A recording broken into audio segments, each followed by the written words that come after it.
નમસ્કાર, ગુજરાત પ્રવાસી ન્યૂઝમાં આપનું સ્વાગત છે।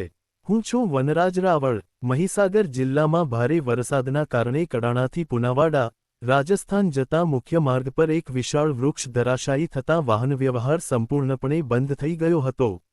માર્ગ બંધ થતાં બંને તરફ વાહનોની લાંબી કતારો લાગી ગઈ હતી અને મુસાફરોને ભારે મુશ્કેલીનો સામનો કરવો પડ્યો। આ ઘટનાની જાણ થતાં સંતરામપુરના ધારાસભ્ય તથા પૂર્વ શિક્ષણ મંત્રી ડો. કુબેર ડિંડોર તાત્કાલિક ઘટનાસ્થળે પહોંચ્યા। તેમણે સંબંધિત અધિકારીઓ અને વન વિભાગને તરત જ જાણ કરીને રાહત કામગીરી શરૂ કરાવી। ખાસ વાત એ રહી કે ડો. કુબેર ડિંડોર માત્ર સૂચનાઓ આપીને અટક્યા નહીં, પરંતુ જનસેવાની ભાવના સાથે જાતે કુહાડી હાથમાં લઈને વન વિભાગની ટીમ સાથે રસ્તા પર પડેલા વિશાળ વૃક્ષને કાપવાની કામગીરીમાં જોડાયા। તેમની હાજરીથી કામગીરી વધુ ઝડપથી પૂર્ણ થઈ અને થોડા જ સમયમાં માર્ગ પરથી વૃક્ષ હટાવી વાહનવ્યવહાર ફરી શરૂ કરવામાં આવ્યો।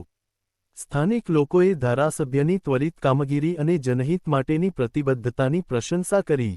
ભારે વરસાદ દરમિયાન તંત્રને સતર્ક રહેવાની સાથે નાગરિકોને પણ અનાવશ્યક મુસાફરી ટાળવા અને સાવચેતી રાખવાની અપીલ કરવામાં આવી છે। કેમેરા પર્સન સાથે હું વનરાજ રાવળ, ગુજરાત પ્રવાસી ન્યૂઝ, મહીસાગર। જો તમને ગુજરાત પ્રવાસી ન્યૂઝના આવા ઝડપી, વિશ્વસનીય અને નિષ્પક્ષ સમાચાર ગમતા હોય તો અમારી ચેનલને લાઇક કરો, શેર કરો અને સબસ્ક્રાઇબ કરવાનું ભૂલશો નહીં। સાથે જ બેલ આઇકન દબાવો, જેથી દરેક મહત્વના સમાચાર સૌથી પહેલા તમને મળી રહે।